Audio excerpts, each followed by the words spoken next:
Hey there, how are you, Daniel? I'm doing well. How are you, Sonia? I'm pretty good. I was hoping we could talk a little bit about the application process to our online Masters of Accountancy program. And since you're the guy at the grad school, you're the best person to ask the kind of questions that we regularly get. Does that sound good? Absolutely, of O- course. Okay. Before we start, let's get us introduced real quick. So, who are you? All right. So yeah, my name is Daniel Little. I'm an admissions specialist at the UNR Graduate School. I also help with progression. So I help people get into the program, and I help people graduate through the program. So I'm there every step of the way, from application to graduation. Yes, my name is Sonia Pippin. I'm the professor of accounting in the accounting department at UNR. I'm also the director of the master's programs, both of them the online and the on-ground program. And just an FYI, Daniel knows everything about all the forms you ever have to file at grad school, as far as I know. So yeah, let's talk a little bit about that admission process. It seems always students are a little bit, it seems a little bit daunting to students when they apply because there's all these things that you need to consider and deadlines and stuff like that. So let's go right in there. Um, just real quick, for this particular recording, we're going to talk mostly about the online Master of Accountancy program, but maybe at the end we can kind of look into some other programs as well, see if there's any differences there. Does that sound good? Absolutely. Okay, let's go ahead. So, who can apply to these programs? And Ah, so are there like some rules people that can't or cannot apply? yes. So anyone can apply. So there's a few requirements. So one of the main requirements is having an regionally accredited bachelor's degree. So it can be in any degree under the sun, so long as it's bachelor's and regionally accredited. So it can be, a bachelor's in political science. It could be a bachelor's in nursing, biology. Um, and if you're interested in accounting, then this is the perfect space for you. So there are also, different credentials. There's, GPA requirements. Mhm. There's a 2.75 minimum cumulative GPA, and that is across all of your undergraduate career. So that's something that is very important. Is that due to our accreditation, we require a full enrollment history. So we will need everything taken. If you had if you took a couple courses at a community college, one summer or whatnot, we will need those as well. So that's And those count for the GPA as well, right? correct. Correct. Yeah. So those will count for the GPA. Yeah, we need everything under the sun, and then we do a credential evaluation, and kind of get the average of the total, and provide that to the department.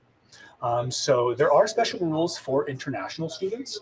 So international students in online programs need to. It's a little tricky, but in our program, since this is an online admissions, it's a little different than on ground in-person admissions. So international students generally would have to apply as a domestic student, and then we will just kind of go through the process as usual. So with this program, since it is online, there's no visa that are Okay. provided. Mhm. So it's assumed that the individual either has permanent residence status in the United States or is a citizen of a different country, where they would go through an approval process in the university to make sure, like, there's no sanctions, Yeah. there's no embargoes on specific communities and whatnot. So kind of going on, when can I apply? Are there early admissions? Yes. So this program has rolling admissions. So fall, spring, and summer. You can apply pretty much at any time. At any moment, there is usually a semester you can apply for. And Mhm. it is definitely better to apply early than later. So I would recommend, like, as soon as you have, that urge, like, I need to make this next step, start getting it going.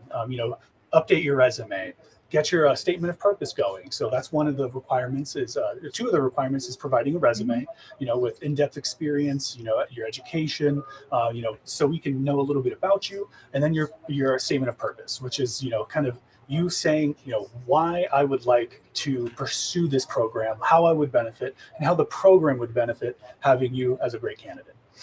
So definitely recommend applying as soon as possible. So you never know what can happen. There could be a transcript that gets lost in the mail, lost in the ether, lost in the void, or a recommender. Something might happen to one of your recommenders where oh, they're stuck on a mountain and they can't they can't provide your reference right now. So giving yourself a little bit of leeway and time is always beneficial, and it also benefits us as an administrator, as a processor of the applications. If you submit your application months in advance, you will be one of the first to know if you're getting into the program or not. And that's a boon. Like, that's very, very good. And it also secures your spot, depending on, the availability of the program and how many spots they have available. If you apply too late, unfortunately, you might not even be able to get reviewed because things have just moved too fast. They moved along, the time frame has kind of dried up. I have a question about the international students and the GPA. Because obviously their grading systems might be different. So how does that work? So how that works is we do a credential evaluation we basically translate the GPA. So we go on what specific country that degree or title was received, those marks were received, and we will quite literally translate to what that GPA standards are and translate it into UNR's GPA standards or the United States GPA standards. So the international students don't have to do that themselves, ask one of those services. They can just submit their transcripts and you guys do that. Correct. So we can do that. The only thing is, if the mark sheet or the transcripts are not in English, we will request a certified copy. So that's one caveat is, if they're not available in English, I only know English, so I wouldn't be able to read the transcript. So that is one request is if there is an official way to get your maybe your transcripts, if I know Ghana is one, their transcripts are already in English. So when it goes through that, it's smooth sailing for us. We'll look at the credential and the accrediting bodies of the country of origin, and we'll go from there. We'll look into the accreditation locally in the government in that country to make sure it's an accredited university and an accredited degree, just similar how we do here, making sure that everything's accredited and everything is in order for your admission. Okay, so what happens if I have changed my mind and decide that I can't start right away? Can I defer the admission? Yes. So this online program does offer deferrals, which is very, very beneficial to a lot of students, especially with international students. This program doesn't, since you don't have to be physically here in UNR in Reno. It's a little bit easier. If you're having a visa, we don't really have to have a lot of those considerations. But things happen. Things go awry, or if a student, this happens fairly often as well. If a student is currently completing a degree, let's say, they were admitted for fall, they were trying to get their degree, finished by then. Something happened, unfortunately, they would have to, postpone their graduation in their current program, but that doesn't mean they have to give up their spot for admissions into the online Masters of Accountancy. So, if they need to take one extra semester to complete their current degree before starting this one, we have an available spot for that. So we do have a process through our deferral form. So you can just submit that, and you can take up to generally one semester as a deferral, or with department approval, we can do 2. Okay, so let's now go to the next one. The next, how do I apply? I think we talked a little bit about some of these things already, but maybe let's just go through the process. Like, how does it work? Is it online? And what kind of documents do I need? Definitely, I think those are the most pressing questions. Definitely. So yeah, so the application is fully online. You can do everything. I believe the website is unr.force.edu or .com. I should know Yeah, we'll put that. that somewhere. We'll put that somewhere in the notes. We'll put the Awesome. websites in the notes. Yeah, no Awesome. problem. Yes. Yep. So there's an online application portal. Everything is online, and a few documents that you will need. We like to have the unofficial transcripts. So one great thing about the way we process applications is that we can do everything up to admissions with unofficial transcripts. So we can complete a credential evaluation. We can send your application to department review, all with unofficial documents. So when you're submitting your application, there will be several fields for you to provide those, and that cuts down a lot of processing time. So if you provide all of your unofficial transcripts, like right as you submit your application, that makes a lot of legwork streamlined.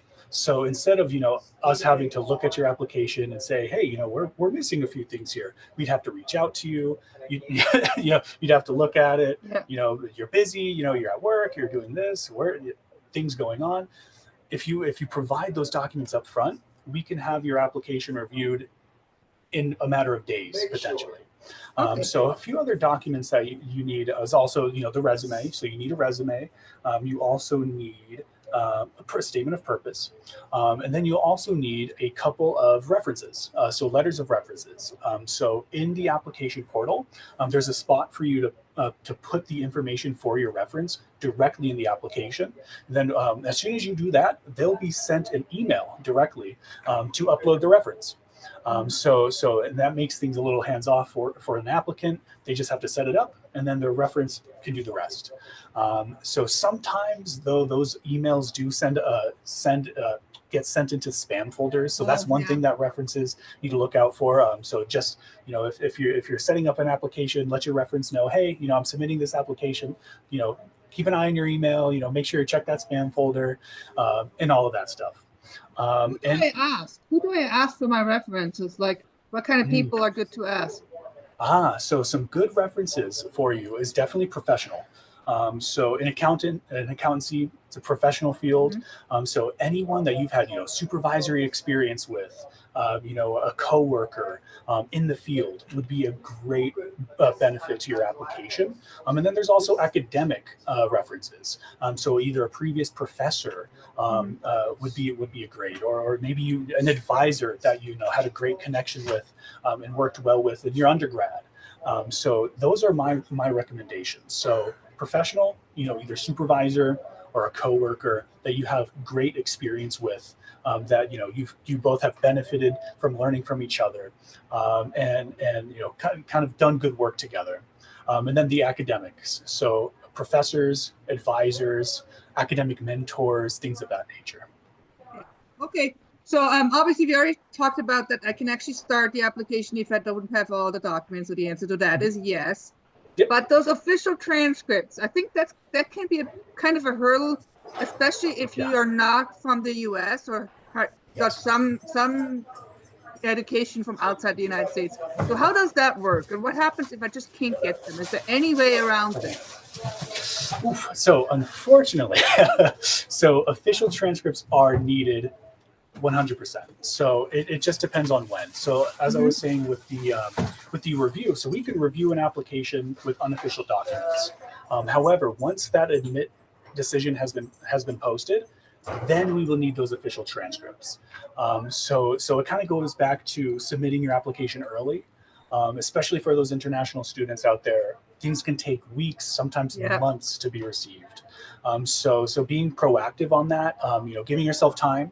Maybe instead of applying for the most recent, the most upcoming semester, maybe give yourself an extra semester, and apply for fall rather than summer, or apply for spring rather than fall, just to give yourself a little bit of extra time. And if not, as mentioned before, we do have that deferral process. So if, let's say, you do submit, you're an international student, and unfortunately your institution hasn't been responding, or things got lost in the mail, or the many things that can happen, we can always have that deferral process to rely on, to give yourself a little extra time. Okay. So there will be a point where we do need those official transcripts. And there are a very few exceptions, especially when it comes to countries that are going through, political turmoil, specific, international relations issues, Ukraine, for example, Iran, for example. There are exceptions when it comes to students that are seeking refuge. Depending on the scenario and the situation, they might not literally they might not be able to retrieve any official documents. Their university is no longer here, or they're under lockdown. Things of that nature. There are pathways for that, but that generally does involve being physically in Reno. So there are pathways where if we can get the approval. If you have unofficial documents, there are pathways to basically say, look, my country of origin is in turmoil. I cannot retrieve these documents. There are pathways to kind of going that's around good to know. Yeah. Yes. So now, important to know, how soon do I know if I'm accepted, and what happens afterwards, right? Who do I need to contact? That kind of question. Definitely. So we process things quickly here. So as soon as we get an application, we will start reviewing, processing, doing your credential evaluation, and then sending it to the department. So it could be, if you apply to the program, it could be as little as maybe 2 weeks, maybe even less, depending on how fast things go. That's so pretty we fast. Yes, we like to, we get work done here. So we like to get things going, and we don't like having people wait too long. What happens after you're accepted? So once you are accepted, the department posts the decision. I process the decision. So I'm the person kind of behind the scenes that is pulling the strings on our software, getting things going on that way.